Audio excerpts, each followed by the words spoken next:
Sebagai bangsa, kita harusnya tidak merasa rendah diri, terutama di cabang olahraga. Karena Indonesia pernah mengukir prestasi di Olimpiade tahun 1988. Dan yang mengukir prestasi itu adalah para Sri Kandi. Siapa mereka? Mari kita sambut Lilis Handayani, Nur Fitriana, dan Kusuma Wardani.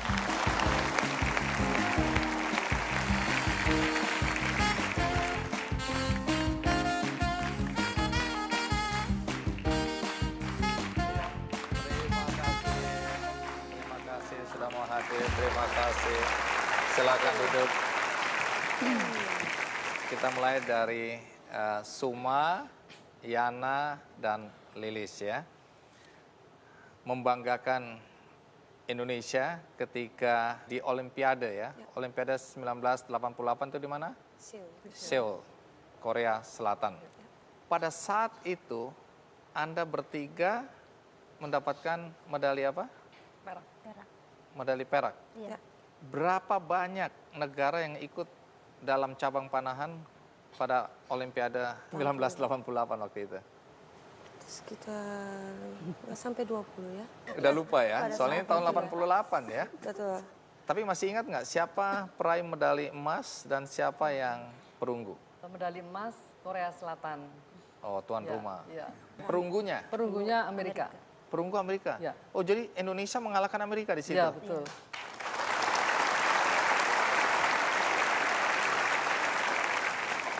Bisa diulang? Enak sekali dengernya. Indonesia mengalahkan Amerika di situ? Ya, mengalahkan Amerika dan Uni Soviet. Dan itu Oh, Amerika dan Uni Soviet Ya, dikalahkan di betul. situ? Ya. dan itu melalui tembakan tai. Jadi kita Dan itu melalui? tembakan tai apa kan sama Tai. tai kan. Jadi Iya. ada tembakan satu pemanah nembak satu masing-masing satu. Masing-masing Kita menang, satu. iya. Dan saya dengar ini adalah medali pertama yang didapatkan atau diperoleh oleh kontingen Indonesia di Olimpiade. Betul. Jadi sebelum itu kita nggak pernah dapat medali apapun di Olimpiade. Ya, selama 36 tahun. Dan Anda adalah atlet pertama yang mendapatkan medali di Olimpiade. Keren, keren.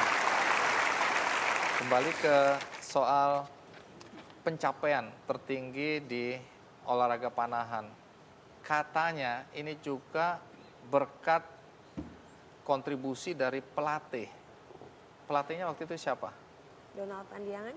Donald Pandiangan. Nah, itu idola saya juga itu ya, Donald Pandiangan.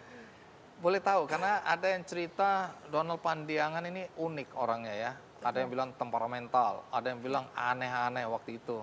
Ini kan selalu ada proses di balik sukses ya. Mungkin dari pengalaman ya, Suma dulu deh.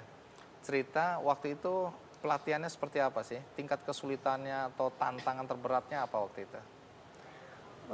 Bang Pandi itu kan melatihnya nggak ada kayak nggak ada jadwal gitu loh. Hari ini latihan ini nggak. Jadi seingatnya dia, ininya dia apa sih? Suka-suka dia. Jadi tiba-tiba kita disuruh panjat itu tali, tiba-tiba disuruh naik gunung, tiba-tiba disuruh ke sawah gitu. Ke sawah? Ya beneran. Ini atlet panahan loh. Iya. Ngapain Iya sana? disuruh lari ke sawah. Lari maksudnya. Lari ke sawah situ? Iya. Lari ke Itu gunung. di daerah iya. mana waktu itu latihannya? Di Sukabumi. Sukabumi. Iya. Berapa lama latihan? Ada 7 bulan ya. 7 bulan. 7 bulan. Iya. Nah, kalau pengalaman pribadi, Yana? Kebetulan sebelumnya kan saya dengan Bang Pandi itu pernah satu tim untuk seperti SEA Games, Asian Games. Jadi Sebagai sesama atlet ya? ya masih sama atlet. Jadi Terus? pas dia melatih saya itu, Heeh. saya mau ngomong kok abang berubah seperti itu ya. Ternyata memang posisi dia melatih ke saya ya galak banget dia. Galak banget. Jadi nggak pandang bulu. Kalau Lilis? Kalau saya mengenai Bang Pandi itu orangnya koleris, pemarah. Pemarah. Ya, tapi di sini pemarah kalau menurut saya ambil dari sisi baiknya. Pemarah untuk mencapai impiannya. Ya, impiannya apa? Impiannya supaya berhasil atlet ini berhasil di Olimpiade. Apa apa betul ada latihan di atas drum gitu? Memang iya untuk keseimbangan. Jadi kita pas lagi nembak gitu nggak ini lutut nggak gemeteran, suka gemeteran soalnya kan kalau Itu lagi di- nervous. Iya. Di teori ada nggak itu? Ya. Enggak, makanya tadi saya bilang itu apa suka-suka dia. Jadi Oh, dia karangannya sendiri Karangannya gitu ya? sendiri, iya. Terus berjiwa seni. anda bertiga mau ngikutin aja? Ya ikutin Ya, aja. ikut. Mau nggak mau itu pelatih kita ya. Nggak mau, walaupun saat nggak percaya itu. ini latihan apa ini ya. Tapi ikut itu ya. Ikut. Terus apa lagi yang aneh-aneh selain lari di sawah, di atas mana? Latihan gulat. Gulat? Ya. Iya. Nah, ini ada modus ini. Apa pengertian latihan gulat itu? Jadi latihan gulat dia bikin Lingkaran. arena lingkaran gitu ya. Lingkaran kemudian satu lawan satu, kemudian dorong-dorongan pakai ini. Tapi nggak seperti gulat asli, cuman dorong pakai ini. Kekuatan lengan ya itu ditahan, kemudian kita punya kekuatan lengan untuk mendorong dia. Nah, yang kalah ke sana balik lagi siapa? Terus katanya untuk apa itu? Apa manfaatnya? Untuk melatih lengan, bahu. Kalau Bang Pandi atau Donald Pandiangan galak itu, trio Sri Kandi ini takut nggak waktu dilatih sama dia? Takut. Oh takut, takut banget. Itu mau Katanya ada sampai dengar mobilnya Iya, aja langsung iya. udah gemetar ya, kemeringat gitu ya? mobilnya datang itu Ha-ha. udah posisinya udah kaku semuanya. Apa yang terjadi biasanya? Bukan karena apa kita baru aja ya mengalami pelatih seperti dia gitu. Kedua kita waktu itu punya pikiran negatif juga yang kenapa kita selalu salah gitu. Jadi setiap hari itu ada kita salah. Ternyata fungsinya itu apa? Untuk percaya diri. Latihan mental. Manfaatnya baru dirasakan belakangan. Betul. Ya. Apa yang paling berkesan ketika akhirnya terjun ke Olimpiade di Seoul waktu 1988? Mungkin masing-masing punya kesan. Mulai dari Lilis.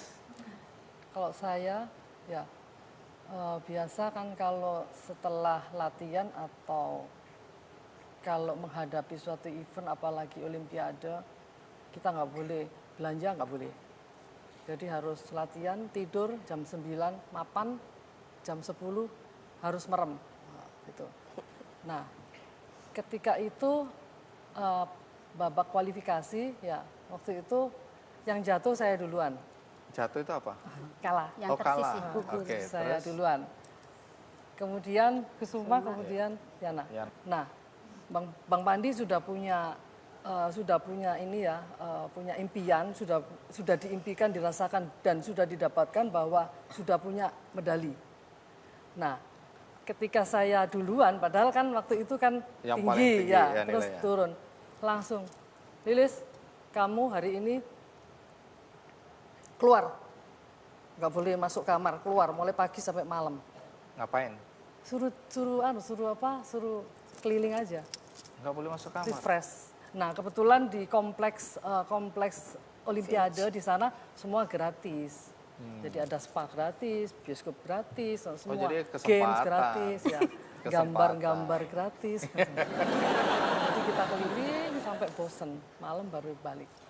Nah, Jadi itu aneh ya cara menghukumnya ya. iya. Disuruh refreshing. Ya. Iya.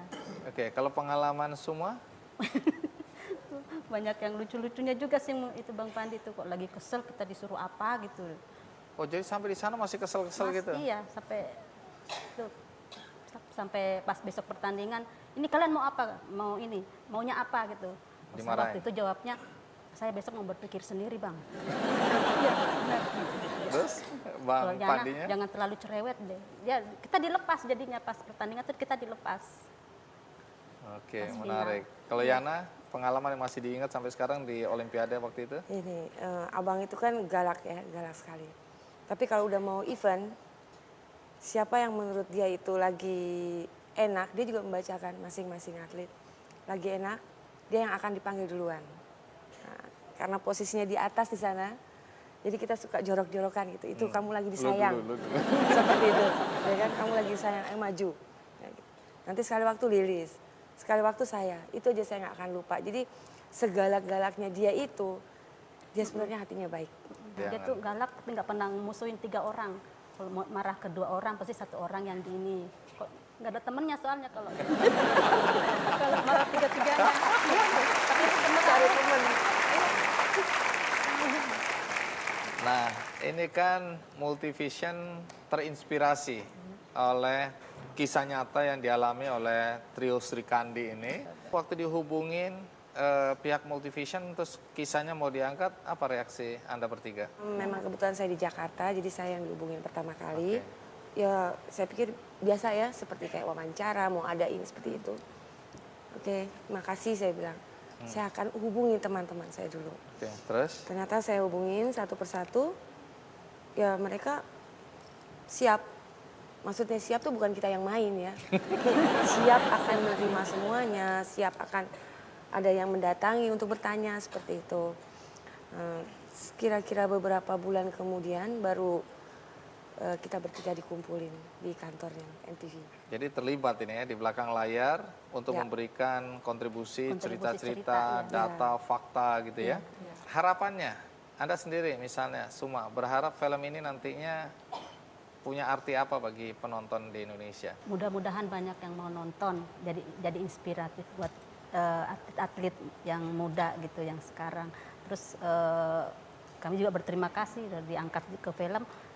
Jadi anak-anak jadi tahu lagi, kan 28 tahun kan masih Iya. banyak yang udah lupa, atau anak-anak Belum tahun lahir. yang kelahiran 90 kan udah nggak tahu kalau Panahan tuh pernah meraih medali gitu. Kalau Yana? Saya menginginkan jangan diputar untuk Olimpik aja.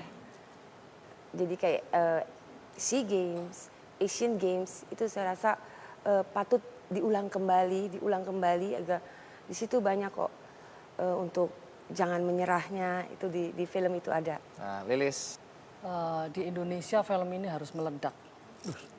nggak bisa ditonton, boom. Harus meledak dan semua harus nonton film ini. Kenapa? Karena di sini ada perjuangan pasti. Ya. Terus cerita, drama lucu. Nah, jadi ada distraction. Jadi masalah-masalah banyak, tapi kita nggak berkutat ke masalah, tapi solusinya. Dan ini karena sepertinya go internasional ya. Nah, kalau go internasional jangan sampai di negara lain meledak, kita meledak. Jadi kita meledak duluan, baru yang lainnya. Oh.